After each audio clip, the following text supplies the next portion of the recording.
নমস্কাৰ বন্ধু বান্ধৱীসকল, স্বাগতম জনাইছোঁ ষ্টাইল টুলিকা মিডল চেনেলৰ অন্য এটি ৰেচিপি লৈ।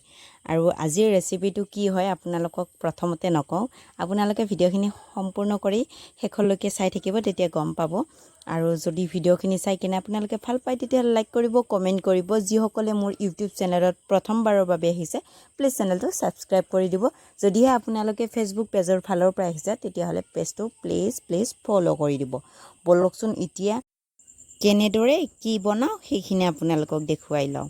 প্ৰথমতে এয়া ৰাতিপুৱাই চিলভাৰ মাছ এটা আনিছিলোঁ ডাঙৰ চাইজৰ, আৰু মাছটো ভালদৰে কাটি ধুনীয়া কৰি ধুই মেলি একেলগতে লৈছোঁ।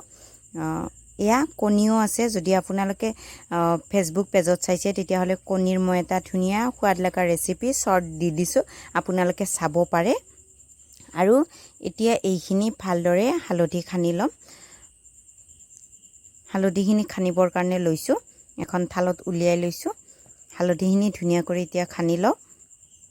হালধিখিনি অকণমান আগতে খানি ল'লে ভাল, তেতিয়া মাছখিনি ভাঙি নাযায়। সেইটোৰ কাৰণে অকণমান আগতীয়াকৈ হালধিখিনি খানি ল'ব লাগে। এতিয়া মই গোটেই মাছখিনিতে হালধিখিনি সনা হৈ গ'ল। সনা হোৱাৰ পাছত এতিয়া মাছখিনি ফ্ৰাই কৰি লওঁ বলক। গোটেই মাছখিনিয়ে দি দিম একেলগতে, যিহেতু মোৰ কেৰাহীখন অকণমান ডাঙৰেই আছিল, সেইকাৰণে যিমানটো ধৰে সিমানটো দি দিম। আৰু মাছ ভজাখিনি আপোনালোকক দেখুৱাই নাথাকোঁ মই বেছি কৰি, কাৰণ মাছ ভাজিবতো সকলোৱে জানে নহয়নে, সেইকাৰণে দেখুৱাই নাথাকোঁ।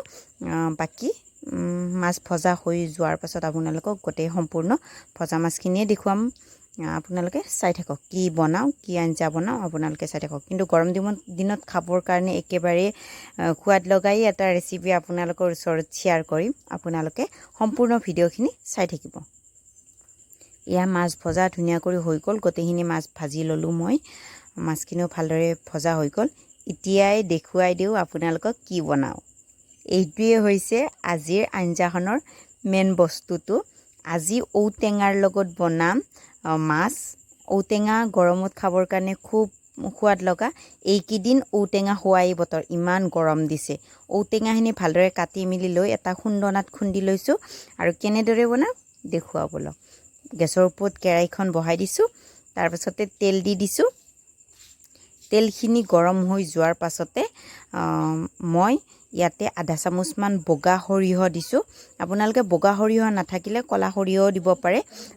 যিহেতু মই পিঁয়াজ জলকীয়া একো ব্যৱহাৰ নকৰোঁ, তাৰ কাৰণে সৰিয়হ দি দিছোঁ কেইটামান।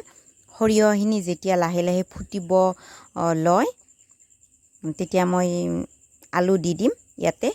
এয়া মই 2টা আলু বইল কৰি লৈছিলোঁ। আলু 2টা অকণমান হাতেৰে এনে দেখুওৱা ধৰণেৰে পিটিকি দিছোঁ, আৰু মই বাকী বেলেগ একো দিয়া নাই বস্তু ইয়াতে। তাৰপাছতে হালধি দি দিছোঁ আৰু সোৱাদ অনুসৰি নিমখ দি দিছোঁ।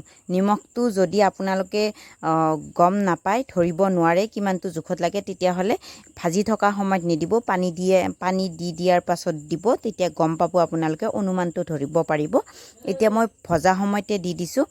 ধুনীয়াকৈ হালধিখিনি আলুখিনিৰ লগত ধুনীয়াকৈ মিহলাই কেনে ভালদৰে অকণমান সময়ৰ কাৰণে ভাজি লৈছোঁ। তাৰপাছতে এতিয়া মই ইয়াতে দি দিওঁ যিখিনি ঔটেঙা খুন্দি লৈছিলোঁ সেইখিনি দিছোঁ। ঔটেঙাখিনি আপোনালোকে খুন্দনাত নহ'লে উৰালতো খুন্দি ল'ব পাৰে, মই পিছে খুন্দনাতে খুন্দি লৈছোঁ। যিহেতু কুমলীয়া ঔটেঙা, আপোনালোকে বইল কৰিও ল'ব পাৰে, এইকেইদিন বইল কৰিও ল'ব পাৰে, যিহেতু সোনকালে বইল হৈ যায়। তাৰপাছতে ঔটেঙাখিনিৰ কেঁচা গোন্ধটো অকণমান যাবৰ কাৰণে মই 1 মিনিটমান সময়ৰ কাৰণে ভাজি লৈছোঁ, তেতিয়া কেঁচা গোন্ধটো নাথাকে। তাৰপাছতে এতিয়া মই জোখ অনুসৰি পানী দি দিছোঁ 1 মিনিটমান ভজা যোৱাৰ পাছতে। প্ৰয়োজন অনুসৰি পানীখিনি দি দিলোঁ। আপোনালোকক যিমানটো জোখত লাগে সিমানটো পানী দি দিব। তাৰপাছতে এতিয়া মই অকণমান সময়ৰ কাৰণে উতলিব দিম, বক কৰি উতলিব দিম। উতলিলে ইয়াৰ সোৱাদটো ওলাই আহে, ভাল লাগে তেতিয়া খাবৰ কাৰণে। আৰুতো এনেও যিকোনো চব্জিয়ে হওক কি আঞ্জাই হওক, বেছি সময় ৰন্ধা চব্জিটো বেছিয়ে সোৱাদ হয়। ধুনীয়াকৈ বক কৰি উতলি আছে। তাৰপিছতে এতিয়া মই মাছ দি দিছোঁ। মাছখিনি দি দিয়াৰ পাছতে পুনৰ মই 15 মিনিট 20 মিনিটৰ কাৰণে উতলিব দিম।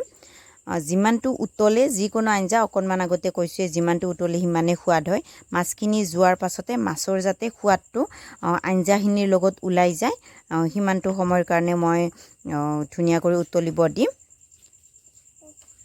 প্ৰায় মোৰ 20 মিনিটমানতকৈ বেছি হ'ল উতলি থকাৰ পাছত এতিয়া মই ধুনীয়াকৈ গেছটো অফ কৰি দিছোঁ আঞ্জাখিনিও কমি আহিছে ধুনীয়াকৈ গোটা হৈ আহিছে আৰু অকণমান সময় ঠাণ্ডা হোৱাৰ পাছত আপোনালোকক ভাতখিনি সজাই মিলাই একেবাৰে দেখি দিছোঁ আজি আছিল পটল ফ্ৰাই আছিল মানকচুৰ খাৰ আছিল তাৰপাছতে ঔটেঙাৰ জোলখন আছিল আৰু এয়া হৈছে আমাৰ দুপৰীয়াৰ ভাত সাজ আৰু খাবৰ কাৰণে ইমানেই সোৱাদ হৈছিল মই যিহেতু অকণমান পিছতে ভইচ দিছোঁ আপোনালোকক দেখুৱাই দিছোঁ খাবৰ কাৰণে খুবেই সোৱাদ হৈছিল আপোনালোকে এইটো টিপছত বনাই কেনে খাই চাব আজিলৈ আহিছোঁ এটা নতুন